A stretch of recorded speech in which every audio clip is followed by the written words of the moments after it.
கர்த்தருக்கு ஸ்தோத்திரம்.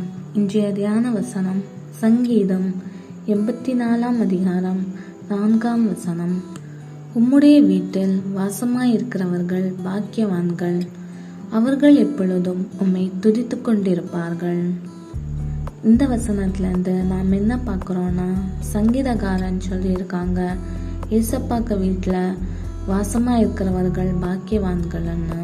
அங்கே எப்பவும் துதித்தல் தான் இருக்கும். அதனால சங்கீதக்காரன் அப்படி சொல்லியிருக்காங்க.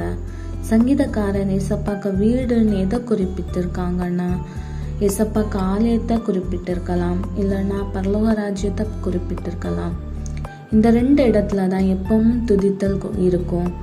நாம் அங்கே போனால் தான் எப்பவும் துதித்து கொண்டிருப்போம். ஆலயத்தில் போனால் நம்ம ஆராதிப்போம், துதிப்போம். அதே மாதிரி பரலோகத்துலேயும் எப்பவும் துதி தான் இருக்கும். அதனால தான் சங்கீதக்காரன் சொல்லியிருக்காங்க, ஏசப்பாக்க வீட்டில் வாசமாக இருக்கிறது நல்லது அப்படின்னு.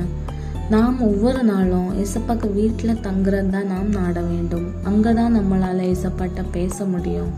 ஏசப்பாக்க மகிமையை, ஏசப்பாக்க பிரசன்னத்தை நம்மளால் உணர முடியும். நாம் ஆலயத்தில் முழுமையாக ஏசப்பாட்ட நம்ம ஒப்படைச்சி ஏசப்பாக்கு நம்ம ஆராதனை செஞ்சால் நம்மளால் ஏசப்பாக்க மகிமையை உணர முடியும். ஏசப்பாட்ட நாம் துதிக்க முடியும். ஏசப்பாட்ட நம்ம பேச முடியும். ஏசப்பா நம்மள்கிட்ட பேசுகிறது நம்மளால் உணர முடியும்.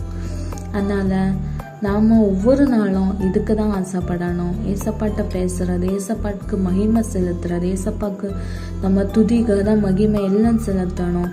இதுக்கு தான் நம்ம ஆசைப்படணும். ஒரு நாளும் வேற எங்கேயும் தங்குறது நம்ம நாடக்கூடாது. ஏசப்பாக்க வாசஸ்தலங்களே நாட வேண்டும். அதனால நாம் ஒவ்வொரு நாளும் ஏசப்பாக்க வாசஸ்தலத்தை நாடுவோம். இந்த வசனத்தின் மூலம் இன்றைய நாள் உங்களுக்கு ஆசீர்வாதமாக இருப்பதாக. ஆமேன். God bless you.